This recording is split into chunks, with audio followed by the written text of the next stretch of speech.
Hey man, how's it going? Howdy doody, how's it going? Howdy doody, howdy doody. How's it going today, my friend? Are you doing well?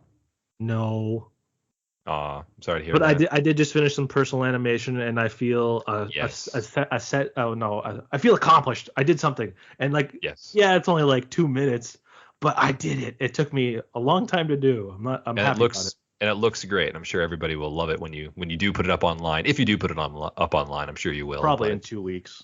yeah. But yeah, welcome everybody back to Bite My Shiny Metal Cast, episode 20, Anthology of Interest number 1, the finale of season 2 as it was on TV. And of course, we are joined today by both of our previous guest stars from the whole season. So welcome back, Andrew. Nice to hear you. Hey, hey. Hey, hey, wonderful. And Tristan, thank you for coming back. Good to be here. The Great. Tristanator and Andrew Rock Bottom. For both of your times here. So for before we begin, obviously, so as our guest stars and everything, and we're gonna get into it in a minute, but for the two of you, and Andrew can start, for your episodes and everything, do you guys feel like you had a lot to say for those episodes? And in the future, are there episodes that you would also like to come back and talk about? What do you think? Andrew, what do you think? Oh man, you know I always got a lot to say. Um, you know me, I'll be here anytime you need me. For sure, for sure. And Tristan? Yeah. I mean, I picked an episode that I had a personal connection to, so I had Mhm. lots to say about that. And yeah, I would Uh, love to come back for more. I am just going through we just started season 3 in right. our household watching of it. So I don't know which one yet, but I'll get back to you. I think we should Awesome. get you on for the Bird Bot of Ice Katraz. I agree, and Yeah, there's reasons for that, but I absolutely agree with this. But it's funny actually because as soon as you mentioned that, because we Mitchell and I had picked one specifically for Andrew because we knew what Andrew was kind of interested in and kind you of picked worked one. with. I did, but I did figure out it was like pretty nice for him to do so. And then with Tristan, we kind of gave it to him, but he chose one that also worked well for him. So, yes, hopefully in season 3 for the both of you, we'll have you come back for 1 or 2 episodes of it as well. There's Um, 15, yeah. So chances there's are that plenty, you'll be at plenty to least for do. one. Yeah. But yeah, in any case, let's get right into it. So I'm going to do things a bit differently, you guys, a little bit, because the anthology of interest episodes, and there are a couple of them, but this one in Just two. particular. Well, there are multiple episodes where they have like the 3-in-1 Yeah, kind of the, like, the Matt Groening special. Yeah. yes, and they're similar to like what the as we all know with the Treehouse of Horrors from The Simpsons, right? So what I'll do is I'm going to talk a little bit about the first set, and then we're going to talk about it a little bit more as an individual, as itself, and you guys can do more. And then we'll just kind of go through it all and kind of discuss it more and more because I feel like that'll get more of a conversation going from it. Now, the way it begins, of course, is we have the typical opening, right? It doesn't change or anything, but the typical beginning part, painstakingly drawn before a live audience. I feel like Mitchell he kind of understands the relativeness of this. I've Maybe never some of us had as to do well. this in front of people before. Yeah. Well, in any case, yeah. So we go through there, go through the opening credits, we get into it, and the whole crew is in I guess you could say like kind of like the workshop area, like one of the opening, not like the place where they do their meetings, but kind of like just the harbor area of like their ship and everything. It's the And laboratory that the professor uses. yeah, like it seems kind of like his workshop, right? Because he does a lot of stuff there. But in any case, as spoken, the professor is showing everybody his newest invention, right? The thing longer, Which and is, how which is just a impressed he glove is with with it, with like the pointer finger being like 3 meters right? Right. or like 10 feet. But the real main thing about it is, of course, the fact that he uses it to turn on a machine that they all see, which is the what if machine, which of course brings us to the whole thing with the episode. So the first one, as everybody starts to ask, and Bender gets to do the first one to do this, like what if, and it kind of gives you an alternate reality It's of my what could favorite have been. line. Yeah. This is my favorite line. So yes, and we can talk about that in a second. So Bender, of course, says a pretty good line, which we'll talk about, and it's basically a what if Bender was 500 feet tall, and it begins here. Small benders are creating a giant bender on another planet. Said giant bender flies all the way to Earth, and he finds and crash lands on an Earth area where happens to be Fry, who had just arrived in the future, super lonely because he never met Bender. and the two of them become best friends despite Bender being giant. They play games, do all this stuff, but Frisbee. because of their games and doing all this destructive stuff around the city, because Bender is massive, the army gets involved and starts destroying or starts trying to attack Bender, but he's impervious to it. And with that, the professor and I guess Leela's joined them, and Hermes and Amy and Zoidberg are seeing Bender destroy their city. So they take Zoidberg and they trick him into becoming massive. There's this giant kaiju fight of the two of them, which ultimately, Kaiju I versus guess, robot, which is what every man wants. Am I right, guys? right? Which I guess kind of makes Zoidberg win the fight, because I don't think he gets beaten, but he does kind of get burned up in the whole thing, which we can also talk about. But Bender falls and he lands on this giant building and he destroys the inside of his body, and thus dying there. And Fry is incredibly sad, and that ends basically the first part. A very, very, very small way of me describing this episode, but I want to get into it with you guys. So let's talk about the episode. So, or that part of the episode. So, Tristan, why don't you begin your thoughts overall of part 1 with what if Bender was 500 feet tall? Yeah. It was funny.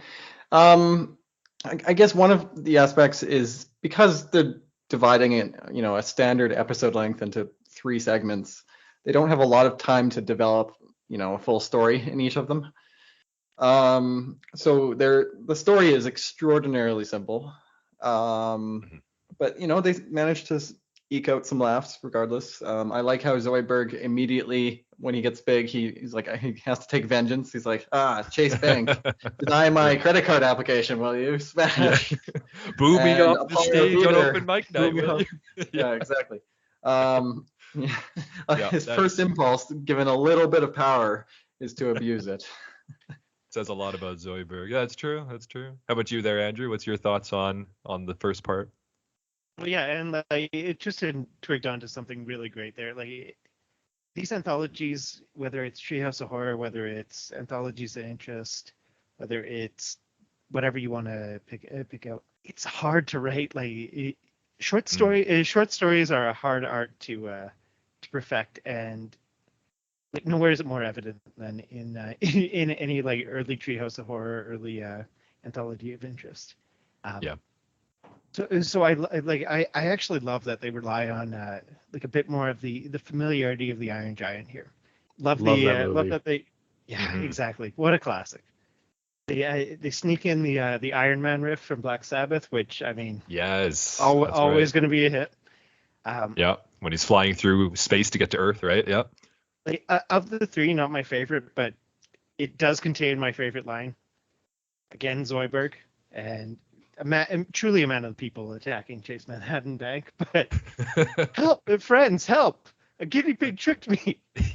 How do you?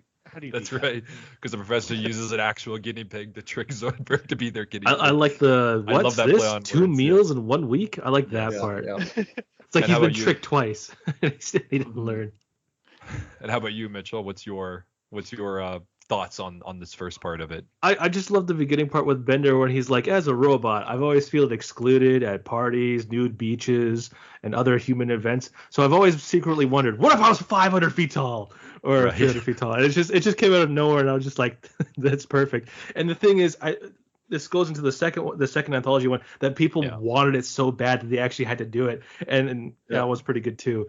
So Makes just the sense, fact that the facts of the red herring is just like, no, I want that. Please show me that. And that's such a Bender thing to do, right? To totally just like swipe the rug from under people's feet, like discourage them, like, oh yeah, it's gonna be this, and then he'd like, what if I was 500 feet tall? Just takes it away. You're like, oh, okay, well this is still cool. I'll enjoy this, but I'll angrily enjoy it. Right, which we kind of do see a little bit later with Fry as well, because he apparently enjoyed. Fry loved that one. Yeah, you really liked that one. Fry, that's your turn. What if Bender was 500 feet tall? We already saw that one. I know. I just want to see it again. I'm also very happy about the whole montage of them playing games together. I think that's really sweet with Fry and Bender, because it's like Andrew mentioned, the Iron Giant thing, and having this like man out of time, out of space, and he's so accepting of everything, and he's just with the giant Bender robot. And when they're playing in the park, and he's like, they're clearly playing hide and seek, and Bender's massive, and he's over the trees, and Fry's like looking under rocks, the bushes and and he's stuff, in the bushes. And I'm just like, this is such a whimsical like scene. I love it. Later, What when he song wants was that? to do Shrinky Dinks, it was boo up or whatever by the Hanson, because Yeah, Hanson's there, Hanson. and then they get Yeah. squished. Oh, that's the right. Hanson brothers. Oh my God, that's a long Killing time ago. Hanson will never not be funny. That's right. That was funny. But I kind of like that song. Like it fits for that like whimsical thing, right? For having those friends like having fun in the park and spitting over the side of the bridge and all this kind of stuff, right? I wonder if there were other scenes that they had written and they're like, oh, we don't really have time to animate this. But I wonder if there was other stuff that the two of them were My guess is yes. Yeah, they probably, if not, they probably even had them storyboarded out, kind of thing. Because from what I understand, that's how a lot of things go. Is like they have the ideas, they might storyboard them. Because storyboarding is a heck of a lot cheaper and quicker than animating it. And like it could just be like 2 drawings for a 50-second scene. I've had to deal with that, and my God, it's horrible to animate, especially if it's a character talking and they need to make gestures. But Fill in the blanks. You're the artist. Yeah, exactly. But then when I do that and like, no, this is too much. Oh, so I just spent a whole day doing this 30-second thing, and now you want me to change it? But this is why I hate Gilbert Gottfried, because I had to animate him being a genie, and I had two drawings for like 30 or 40 seconds. It was awful. But he's not a genie. That was Robin Williams. I know. This was in Tom and Jerry. This was in Tom and Jerry. I thought it was Dan Castellaneta. That's the second one.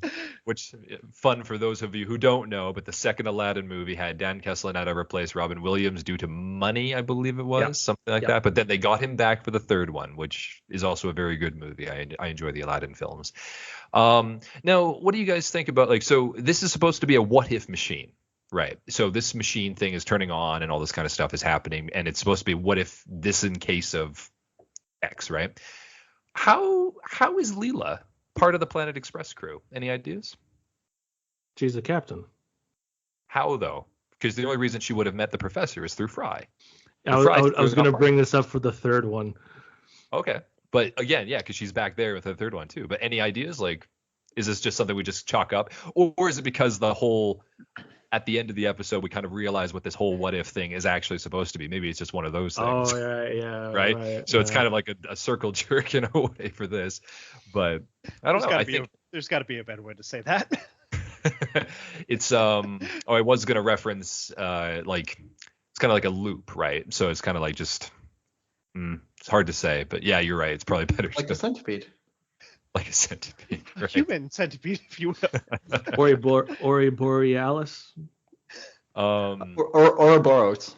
Ouroboros. Thank you, Tristan. That's the snake that's eating its tail. Thank you, Tristan, because I actually didn't know what he was talking about. Thank you, Google Tristan. Ouroboros. It's Ouroboros, thing. right? The snake eating its own tail kind of thing, the everlasting loop, right? But in any case, that's great for this part. I think in all cases, what would you guys? This one's my favorite one. I'll say that to the end. Okay, well, we got a little bit spoiled here, but right, that's fine. I am curious. What are you guys for this? Because it is like a mini episode within the episode. I'll go right into because a couple of things have already been mentioned, but like a favorite scene, a favorite joke, or your MVP, or all of them, anything like this. So like Andrew, what would be your? Do you have any of these three? Like, especially your MVP. I mean. It's Zoidberg through and through. Man of the people this episode. Truly representing the little guy despite being 500 feet tall. Attacking a bank, getting tricked by guinea pigs. We've all been there. Is that your favorite joke then as well? Is the yeah, 100%. Yeah. Or help, a guinea pig tricked me. Yeah. Friends, help, a guinea pig tricked me. Fantastic. And you, Tristan, what's your MVP and your favorite joke or anything of this part of the episode? I mean, it's got to be Zoidberg. Having said that, yep, and for the exact same reasons Andrew mentions, but in the interest of another good moment for me is when Bender dies at the end. He gets impaled, and they do it so excessively. Like, he gets impaled, that could be a death, but then he had to slide him down the whole length of the building, right? Just to lean into the visual gag.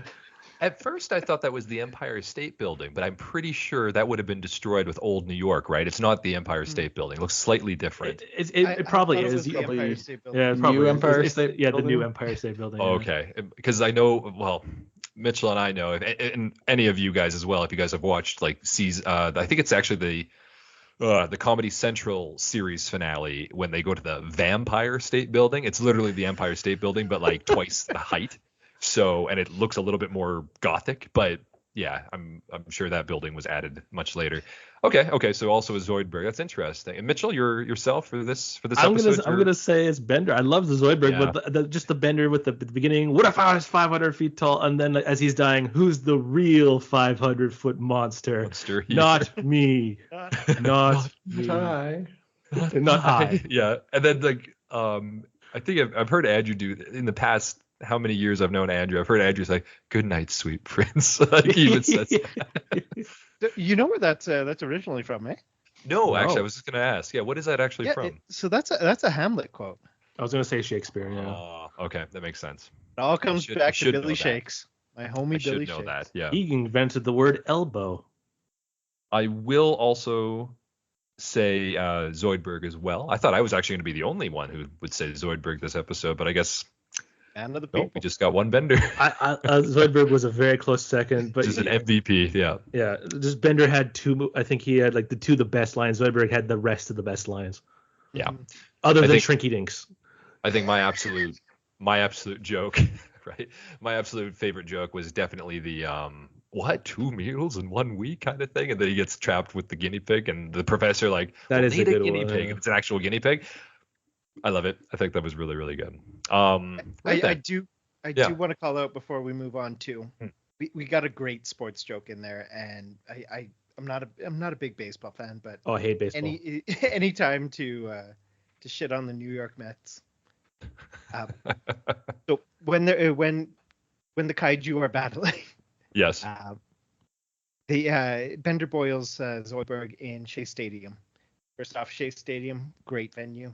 Clash played there, Nice. and the sign in front of it says the Mets won the World Series in, I want to say, 86 and another one. Right. 69 and 86. Yeah, and that implies that they haven't won it since. But as since, right. And like, as someone who grew up watching the Expos, the Mets were a big rival of ours. Right. That just fills me with joy. That's pretty good. I love when they take their own digs at these things, right? It's always Yep. it's always great to see those.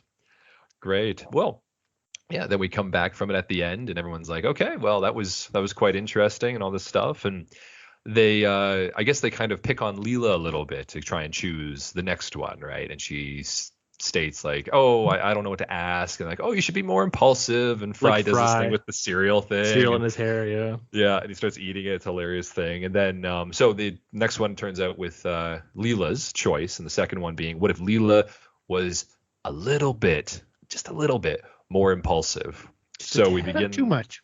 Yeah, not too much. So we begin this portion of the episode with Leela coming in, and they're all actually now in the meeting room, still at the Planet Express. And a bunch of them are in there, and Leela comes in, and she just bought new boots with a green stripe. So, she's a Vertical little bit green more impulsive stripe. at this point, right? Not boring old boots. Anyway, she's kind of like sees how Fry is still very unpredictable, and everybody still finds what he does is more interesting than her. But the professor calls her aside and says, "Listen, I need someone to take care of my life and myself, or my assets when I'm gone. And I've decided to make you, Leela, my sole inheritor. And that way you can take care of all my crap. And it's because you're not impulsive. You're level-headed and calm and all this stuff." And he starts making fun of her in a very side way, but, does his own thing. I pick To you which because Leela- you're boring and responsible, and Right. you don't Which Leela have takes offense to. any risk-taking abilities. Right. I have a continuity error with this. Mind you, this doesn't really matter. Save it for the end. Save it for Okay, the end. I Let me get will. through the I whole will. thing, and then just Fine. remember that. Fine.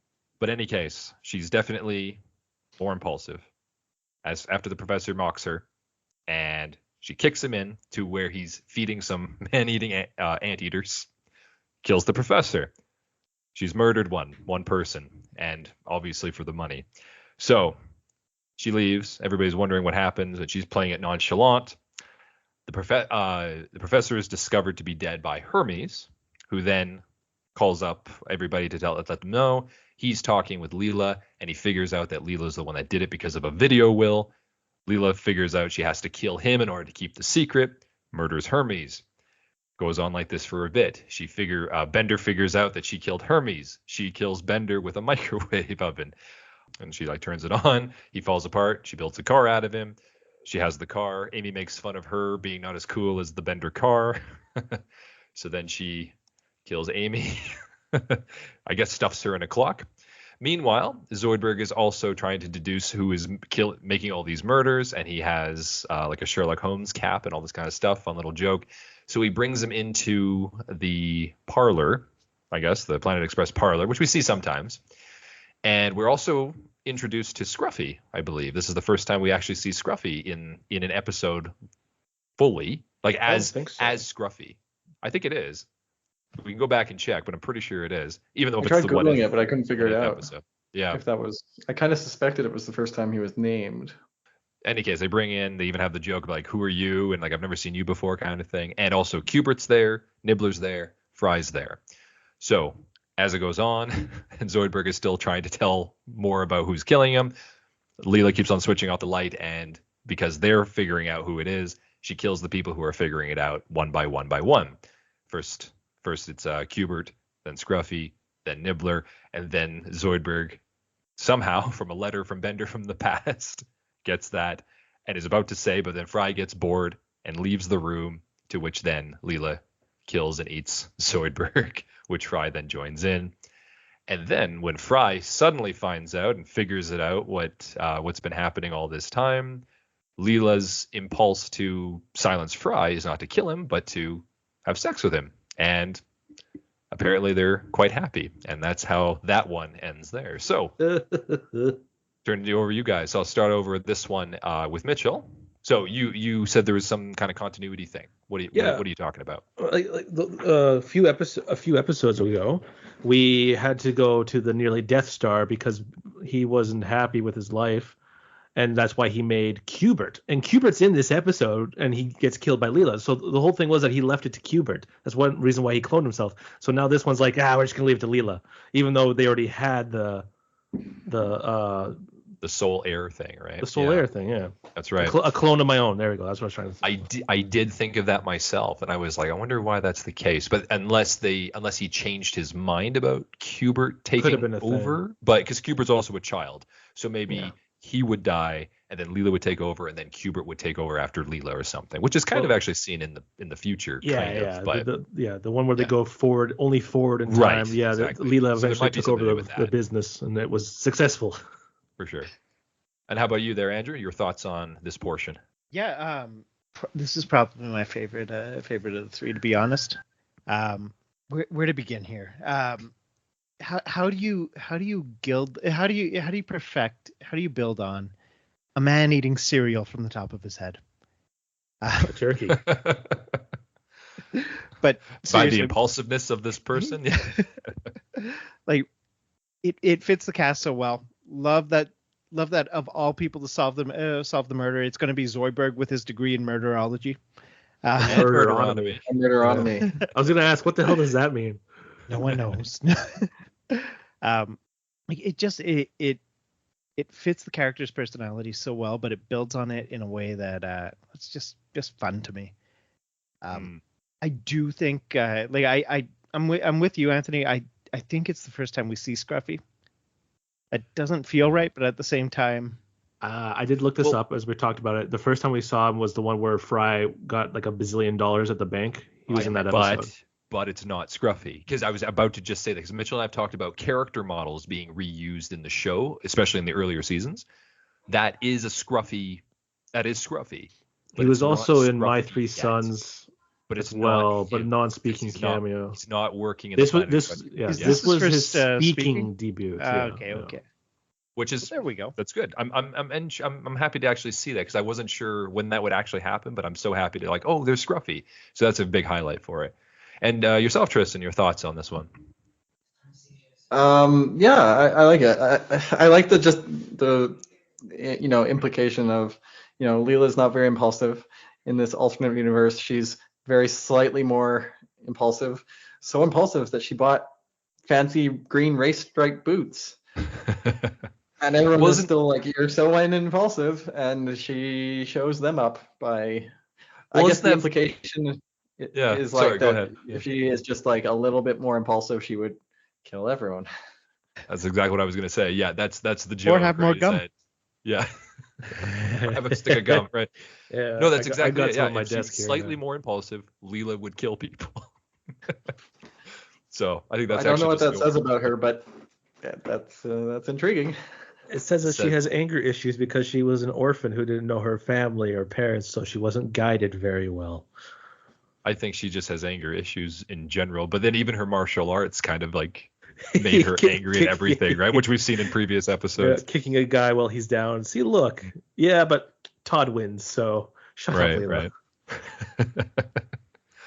Right. Now with this portion of it, so like clearly like it's kind of a whodunit, right? Even though we know who's done it, right? What do you guys think of that being? Because Andrew's kind of touched up on this, and I'll start with Andrew. What do you think of this like whole thing? Because you said it really mixes well with the characters. Why do you think that? Well, like it just plays to everyone's strengths. Like we're not leaning on Leela's impulsiveness here. We're leaning on her again desire to kill everyone or have a stick of gum. And maybe Amy would be alive if she had a stick of gum. Like I just find the interplay going back to what Tristan was saying about the first one. You have to really rely on shorthand for something of like you've got 5 minutes to tell a story. So we know Fry's going to be a dumbass. We know he's going to ask something stupid, and if it's going to be Indian Burial Ground and Poltergeist, I'm here for that. Right. But like to me, like if anyone's going to have the audacity to investigate the murder, why not Zoidberg? Now that is an interesting point, and I love how you mentioned like everybody's kind of in their bare bones for this episode because they have to play off that, especially like how they react and relate to Leela. So like Amy's clearly, like this not snobbish, but like they kind of have that animosity towards each other, although it's like a friendly animosity kind of thing. And then with the professor and Leela always get on very well, and they always speak very well. And then Bender's always like the conniving, trying to extort from her and all this kind of stuff. Like everybody's very played to their character basics, right? And then this is the thing. So yeah, go ahead, Tristan. Blackmail. Blackmail is such an ugly word. I prefer extortion. Right. X makes it sexy. Yeah, X makes it sound cool. So I totally agree. I think that's and it's interesting as well because like out of all those characters, I think in the future we learn that Leela hates Zoidberg the most, as most of them do. I thought, but it's funny that he's the one trying to figure it out. Well, no, Hermes hates Zoidberg, but out of all her coworkers, she also hates Zoidberg the most. Like Zoidberg is the most hated, weirdly enough, because he's the nicest person, but he's also just grotesque and annoying and all this kind of stuff, right? What do you think about this, Tristan? So like having everybody be part of this murder mystery. Do you like that aspect of the episode? Yeah, I like how the way it's revealed to everyone sort of plays to their characteristics. I think was sort of maybe one of the things Andrew was getting at there as well. Like Hermes is the kind of guy, he's pretty smart. He probably could have figured it out on his own, but he only believed it once he got it documented in a will. Has to be proven, right? Yeah. And it's a video will. Yeah. And how about you there, Mitchell? Your thoughts on this portion? I just liked it when Leela killed what's his name? Scruffy with a sword, and then stabbed Nibbler, and then with the same sword also used it to kill Cubert, and it was a shish kebab of dead people. I thought it was pretty funny. All like piling up next to her. Yeah. How did they get Nibbler in the middle there? Because she took the sword out of Cubert and then stabbed. And Scruffy's still there and stabbed. Scruffy's too heavy. Yeah. Leela has remarkable strength, but we do know she has combat experience with swords. So. I also just love Fry. I love how. Yeah, right. Was this built on an Indian native like graveyard? No. Then you kill everyone. Yeah, it must be you. because I'm the only one left. Yeah. I also just love how he's just bored. He's like, everybody's getting killed around him, and Zoidberg is just like, oh my god, it's this, and he's like, okay, I'm done. All right. So for this same thing, you guys, your favorite joke, scene, MVP, obviously. Yeah, go ahead, Andrew. You start us off this one. Still gonna be my man, Big Z. For Zoidberg. murderology and murderonomy. Exactly. Mhm. The man tried to solve the murder. He does everything. He's a man of the people again.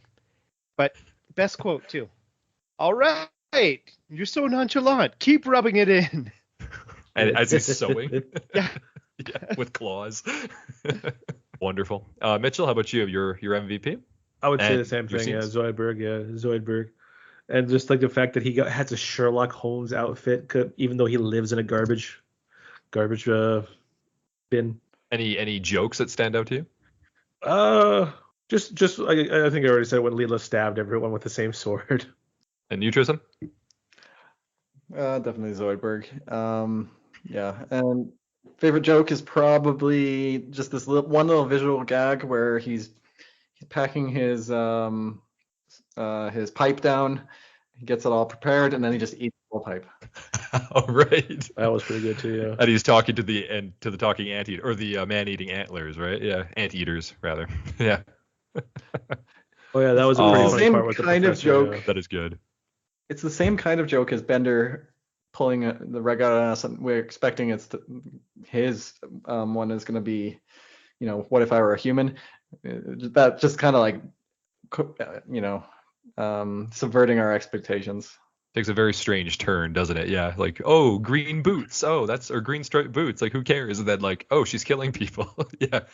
Yeah. I would say my favorite joke is when it is a Zoidberg joke. However, I'm going to throw Professor as my MVP for the episode, just because of his go-to at the very beginning and like how he stirs this whole thing up, just because he calls her out for being like so boring and not impulsive at all. And then even like when he's getting eaten and she's like, oh my god, what have I done? He's like, I've just told you, you killed me. But when Zoidberg, one of my favorite jokes, and Zoidberg is like, I was in the parlor at 3:15 and then I waited an hour later at 3:15. It's like because the clock stopped. So I thought that was great. So then we go and we're back out, and then the joke aforementioned beforehand of Fry enjoying Bender so much that he wanted to see that one again. Of course, one of the lines, and this is just like outside of the what if machine situation, but one of my favorite lines from the professor being like, why don't you ask a less stupid question? To which Fry then asks like, what if I came to the future? But he says it in a stupid way, and the professor calls him out on it. I thought that was hilarious. So the next one is obviously Fry's, and it is what if Fry never went to the future, never came to the future. And it begins very much like the pilot, which I enjoy, with a subtle difference, which is kind of cool. And as Fry is delivering a pizza to IC Wiener, and he blows his little thing as they're doing the countdown, and he falls back, and there's no Nibbler shadow underneath the desk. And he falls back and he rolls, hits his head, and so he does not go into the cryogenic tube. And so he ends up going back to Pinocchi's Pizza and tells him about it, but Pinocchi doesn't care. Pinocchi's very good this way.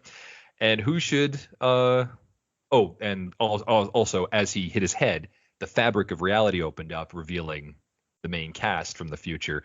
And then it kind of shuts down as quickly as it came back up, and he's really confused. So he tells Pinocchi doesn't care. And who should roll into the pizzeria but renowned and famous physicist Stephen Hawking, who orders a pizza, and apparently he's there quite often because he knows Pinocchi pretty well. And Pinocchi says, I'll make you a pizza. And of course, so Fry goes to Hawking and he says like, hey, I saw this. What do you think of this? And Hawking freaks out. I want to call it a fry hole. Right. I want to call it a fry hole. So Hawkins leaves, and later that night, Fry's going home. He gets ambushed in the alleyway by a bunch of people who call themselves the vice presidential space-time rangers or something, led by former vice president Al Gore, Star Trek actress Nichelle Nichols, and the creator of Dungeons and Dragons, Gary Gygax, and Deep Blue, the supercomputer who could play chess along with Yeah. Stephen Hawking. So That's Fry a very explains what dated happened. thing. That Yes. computer. It's a very dated thing. It's very much so. So Fry explains what happened. He takes them to the cryogenic tube. He explains what happened, and they think that they have to kill him. So they start trying to kill him, but then the fabric opens up again, and I believe it's Nichelle Nichols figures out, okay, he must go into the tube and go to the future. And Fry says, okay, but Bender's of course attacking them because they're nerds. So Fry gets hold of the +1 mace from Gary Gygax and breaks the tube, thus changing the future. But because he's created a quantum surge of sorts and a time-related catastrophe, the universe implodes upon itself into utter nothingness. And they decide to play Dungeons and Dragons for the rest of eternity while they're in there. So, Mitchell, you start this one. Your thoughts on this particular segment of the episode? It's the weakest one of the three in my opinion. It was funny, but not as funny as I wanted it to be. But there was a couple good jokes too, like when Fry was in the alleyway and you hear Stephen Hawking go get him. He's like, "Wait, who is that? I don't know who you are." And it's obviously that. Please him. And then they beat him with tennis rackets, which I just find funny. And then Stephen Fry being the asshole here going like, I call it a Stephen hole. Hey, it was my idea first. Yeah, who they gonna believe, you I think or it's the well-renowned scientist? It's Stephen Hawking, and it's a Hawking hole. Sorry, not Stephen Fry. Like that. Although that would have been hilarious, but yeah, no, not Stephen Fry. Sorry, I've been listening to a lot of Harry Potter recently. Yes. Nice. So yeah, the Hawking hole. The Hawking hole. And Tristan, your thoughts? I think I echo Andrew's implied sentiment here when he reacted that this was the weakest of the three. I think it may not be the funniest of the three, but I kind of think it's the most important of the three because it kind of ties to the whole continuum of the entire arc of the show. Like, it's true, implying that Fry had to go to the future to, and those can be, true simultaneously. Maybe the other ones were funnier, but this one was, I think, the most important continuity-wise. A whole bunch of interesting things about this episode, though. It was actually Hawking's voice. I didn't realize that until I looked it up beforehand. All of them. He did a bunch of stuff with The Simpsons too, right? I should have realized they almost always get the actual people to play the characters. It was actually Al Gore, who was actually vice president at the time and was actually running against George Bush as the Democratic nominee for president while filming this. He was actually running to be president. Maybe he should have focused more on being the president. Well, on being the vice president, you mean? Or whatever, yeah. Or focus more on running? I don't know. He won the popular vote. Anyway, his daughter later on went on to write for some Futurama, episodes. Right? Yeah, that's why he's on there. Yep, that's right. Yep. Well, I thought she didn't write any at this point. Quick Google, it looks like her first episode was in season 3, although maybe they knew her already. I don't know, or maybe she was doing other work for them.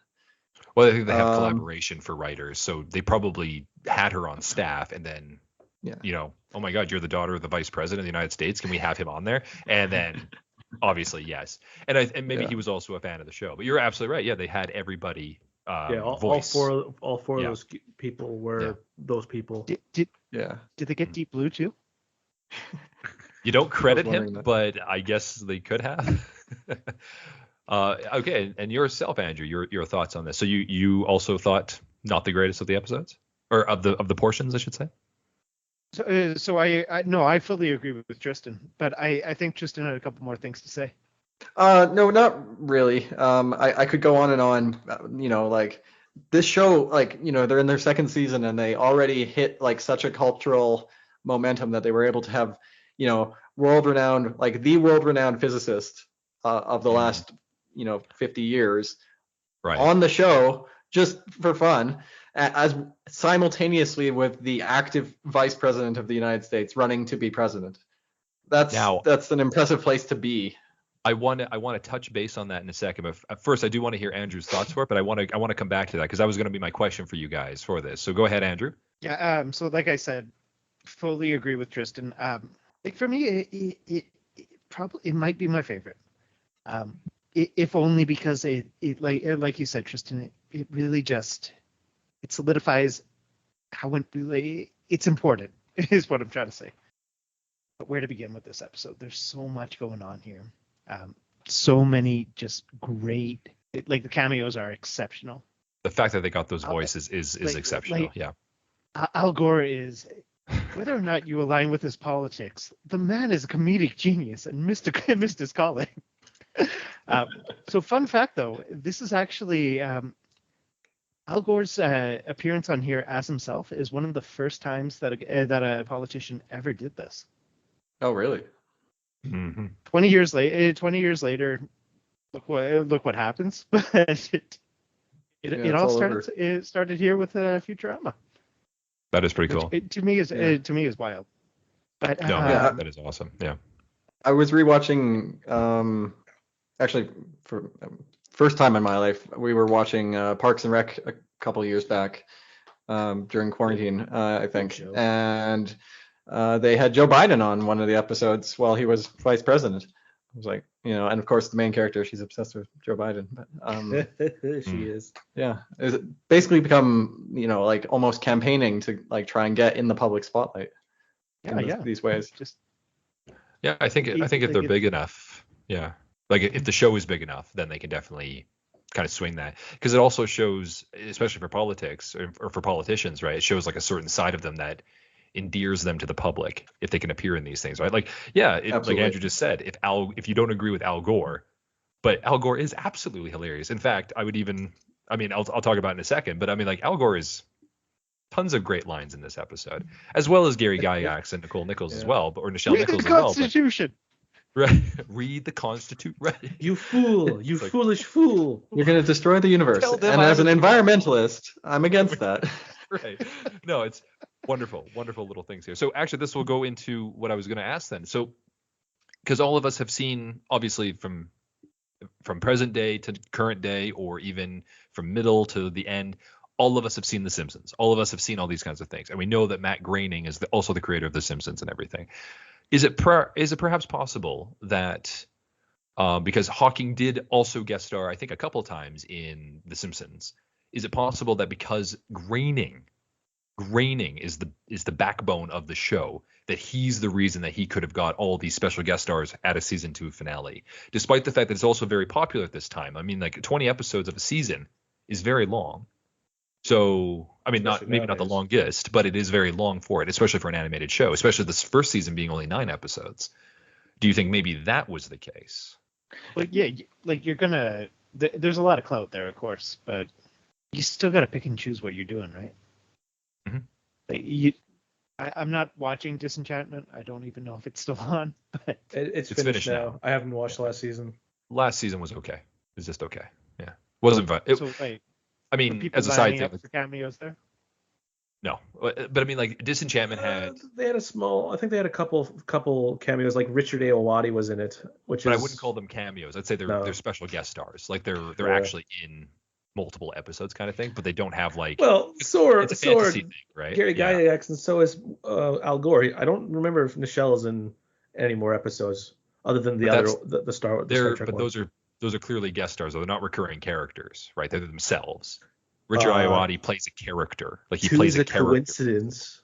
3's a pattern. So, okay, no, fair enough. What do you think there, Tristan? Do you think then that Matt Groening having the backbone of this is kind of like the position, or is it because Futurama was just a good show? Probably both. Probably more the Matt Groening thing. And I think, was your point, Andrew, kind of that, like, just because he's got clout, this is still this sort of untested, funky little adult sci-fi playing late in the evening that, has had some success. They've gone a second season, but it's not a guaranteed, boon to your popularity by showing up. But yeah, I mean, I would guess, I'd guess it's probably Matt Groening. Maybe he's an influential guy. I mean, we know he is, of course. Not anymore as much as he used to be, but yeah. Well, especially at this point, was it 2000 is this 2000 or 2001 when this episode would have come out? That would have been what, season 12 of The Simpsons? 2000. So season 11. Kind of around the peak of Simpsons, I suppose. they just passed their 10 seasons, right? So like people were like, oh, they're still going, they're still going to do this, but this is when they do a lot of really good stuff. I can't remember exactly what episode it is that Lisa gets into that really smart group or whatever, and that's what Stephen Hawking first guest stars, if I'm not mistaken. Mensa. Yeah, They probably, you know what, schedule-wise, they probably could have used him for that episode and this episode if they were lined up for the season, right? If you can, if you can pay one voice actor one time rather than multiple times for a guest star, especially when they're only guest starring and they're only in it for like not even 5 minutes. I don't think Stephen Hawking needed the money. The man invented gravity. No, that was sure, Isaac Newton. Why not? Yeah. Well, that's what Fry says in the episode. The episode. And with that segue, we can move right into that. So I think so. Some of us will say like I actually really enjoyed this portion myself.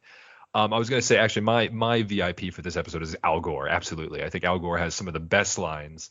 And although Gary Gygax and Stephen Hawking are both funny, I think Al Gore just kind of takes it a little bit. I also do like how Nichelle Nichols, like every time she speaks, she basically is O'Hara. Like she always like puts her hand to her ear. And she's like, I have an incoming call from this place. And then Al Gore just takes it with his line, right? So I think that was great. Mitchell, your thoughts on this one? Your favorite scene, favorite joke, VIP, obviously. I like the fact that like, okay, Fry, we have to send you back to the future, but there's murderous robots. Here, take my +1 mace. And then I think I would do a similar thing to Fry, especially if I didn't have any knowledge I was supposed to go to the future. I would also smash the door of the ice cryogenic thing and not go back to the future. Well, that makes sense. What about your MVP? For this one, Fry. Fry, yeah. Yeah, okay. For two reasons. He's the main character. Yeah, they take him in an alley. Who's that voice? When it's obviously Stephen Hawking. Yeah. And also how Stephen Hawking tries to run him over with his wheelchair. And how he just ow. I don't think having like how much do you think a wheelchair would weigh in real life? Like probably 200 pounds. Hawking's chair especially was like computerized and everything. It was heavy. It was probably 3, maybe 400. Yeah, I think getting run over by that would hurt a lot. I don't know if you would die, but especially if it's concentrated on your head or something. Yeah, that sucks. My favorite part of that though is that what is it? Is it Deep Blue? Yeah, Deep Blue is holding down one of his arms, so somehow he got his arm under the computer robot there, the chess playing robot. I missed that. How about you there, Andrew? Your favorite scene and joke and MVP? Favorite scene is a great one. Like I got to go to with when they're in the bus and Al Gore is introduced and he's yelling at Fry to read the Constitution. Best line, best everything. Like to me, Deep Blue is the MVP here, just for the absurdity and maybe one day really? You'll find one day you'll learn that all problems can't be solved with chess. So is that Deep Blue or Al Gore that gets the MVP for that line then? Oh no, it's Deep Blue. Oh, okay. Why have a chess-playing robot there in the first place? Because he's part of the vice presidential space-time range. I'd join that. That sounds awesome. Yeah. It's not a specific scene, but I just love how subtly Stephen Hawking is stealing shit every time he's on in a scene. The Fry hole, later chamber. The Hawking chamber. Nichelle Nichols says we have to get him in. We can't murder him. We have to get him in the tube. Hawking's like, that's my idea. That's right. Yeah. And even like his little back and forth with Panucci as well. Yeah, no, fair. Yeah, no, like yeah. Stephen Hawking was right up there for me, but I think Al Gore just slightly took it over. And how about you there, Tri? What's your thought? Yeah, it's definitely between Gore and Hawking, but I do love the idea of Hawking, this world famous physicist, going to this shithole pizzeria in New York for some reason. And then, the professor calls out on that too. Yeah. As if he was like a regular too. Panucci knows exactly what to make him. And then he also knows it's a shithole place because when he finishes, like, just throw it in the trash.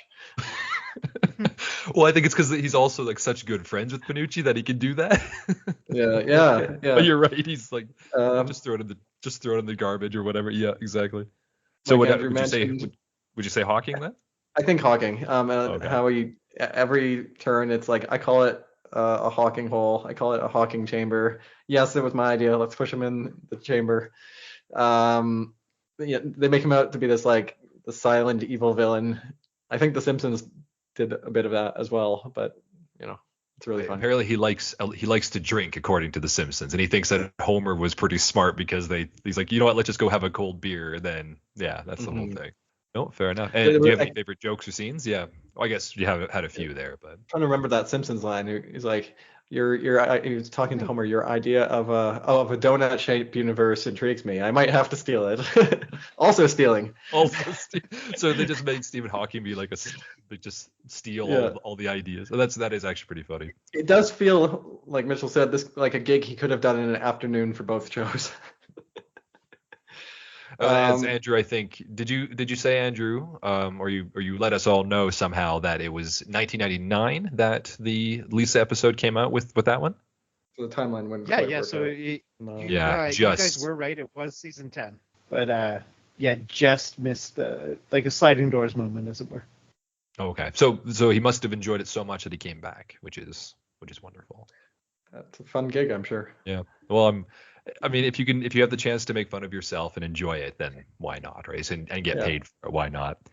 So that concludes the third one here with that, and then we cut back to everybody, and the professor's pissed off because he actually calls out Stephen Hawking being in a shit pizzeria, and he knocks it over, saying that it's not worth the gold that it's made of. So now we kind of know what it's made of. And he still has his finglonger, as he mentioned at the beginning, and everyone's very, very impressed with his finglonger. But it all turns out to be a what if of his own, that he's sitting there watching the what if machine, no finglonger, but what if he had invented it and what life would have been like. And a man can dream. A man can dream. So, and that concludes the episode of episode 20 here. So, I mean, I know there's a lot to take in. I know there's a lot of characters, and I know there's a lot of events.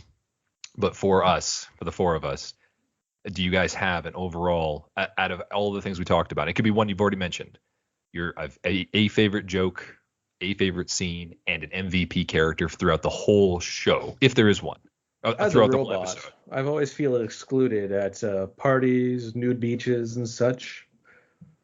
I think that's my favorite line. You were 500 feet tall. So that was your favorite joke. Is Bender then your MVP then for the entire episode? Oh, jeez. For the entire episode. Yeah. I'll go with the professor just because he's the finglonger. It's just funny.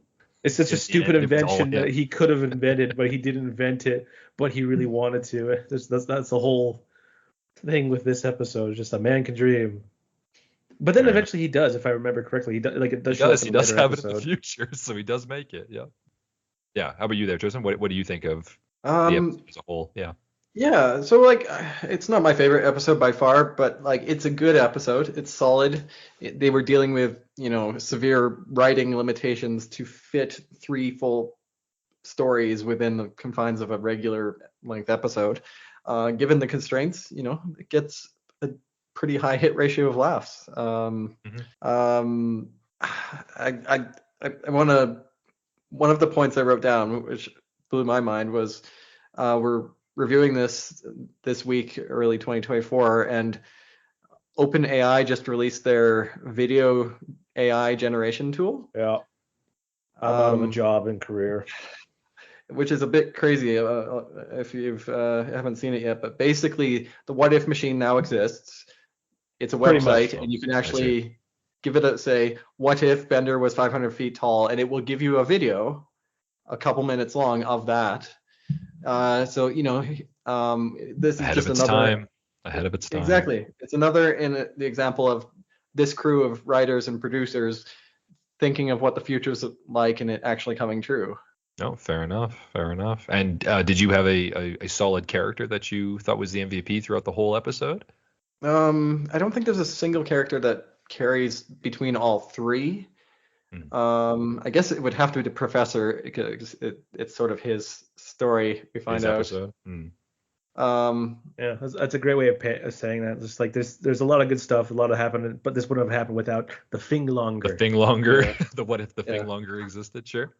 It did. I did have one interesting observation that so the real world it's the professor asking the what if machine, what if I invented the thing longer, Yes. in it, and then He it goes creates through three that, what ifs. and there's a nested within that. He also creates, within one of the universes, he creates the experimental enlarging ray. So it's like, if you invented the thing longer, you also would have invented the experimental enlarging ray. Yep, that's right. And then how many out of all of those what if situations was the what if machine also existing that they would have also created more what if possibilities and everything, right? Yeah. Just branches. Yep. No, the just by developing the thing longer, that's Yep. all it takes. And how about you there, Andrew? Your thoughts on the episode overall? Favorite joke, MVP? Yeah, it just didn't hit the nail on the head. Like I honestly love the writing challenge of doing an episode like this where you're forced to compartmentalize a lot more. You have to lean on your tropes, on like what you know about your characters, and you still you get to play with the rules in your Treehouse of Horrors, your anthologies of interest, and how they do it here is so great because like there's no rules to break in a fantasy or a sci-fi series. You're making everything up as you go along anyway. Solid episode. Obviously, like writing limitations play into how people enjoy this episode. This episode got a couple like solid laugh out loud moments for me when I watched it. When I rewatched it. So it's a great episode, I think, in general, but definitely not like we're not talking top 10. We're not talking Hall of Fame here by any means. But guys, everybody's going to the professor, and rightly so, as the MVP here. But we're missing out on my boy Zoidberg big time. That actually, now that you mention that, there was a really good line at the very last one. Do you remember what that one is? Right at the beginning of the third one, there's one of my favorite lines. I totally forgot. Yeah. Is it the I'll be icy wiener if that yes, pizza's for him? If that's his pizza, then I'm icy whatever. Like that's true actually. Zoidberg has a lot of really good thorough lines throughout the episode. That's true. Yeah, I would say Zoidberg carries the episode. Fair enough. Best line remains, "Friends, help! A guinea pig tricked me." That is a great one, yeah.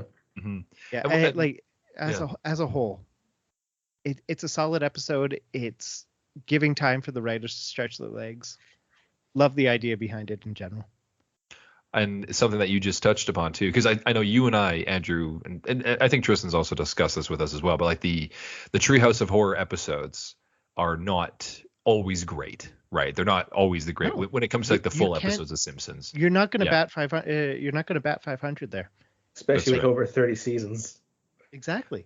Right, and although they only happen once a season, it is nice to see the characters kind of do different things. I think there was two the last season or the season before. No, there was an episode that was like a Halloween. I know what you're talking about, but no, it wasn't a Halloween horror one. But it kind of was, but it wasn't. But with something that you touched on, like when you do fantasy or sci-fi, because this episode is still canon, whereas the Treehouse of Horror episodes are clearly not, because like this is happening in their life. They have no real world explanation inside their own world for explaining how they do these stories, unless they always had Marge be like, let's talk about a story. Let's tell a story at the beginning of it, where this one's actually bookended with this. And it's literally just the professor in his lab in a normal day looking at something that could have happened, right? So I think this is actually really, really interesting for it. It actually is a canon event, which I like. Yeah. You guys mentioned some really good points. I mean, Professor is great. Has really good lines. I'm actually going to throw it to Fry. I think Fry was the MVP for this whole episode, because I think he has a lot of really good lines, but he's like the thorough line as well. Like, although he's stably in every single segment, and he does have, like I said, really good lines, and then he finishes off really, really strong. So I think that Fry would probably be my MVP for this episode. And is there anything else that anyone wants to throw out for Anthology of Interest number 1? It's probably the best three episode one that they've done. They've done probably 6? Oh, 1, 2, 3, at least 4.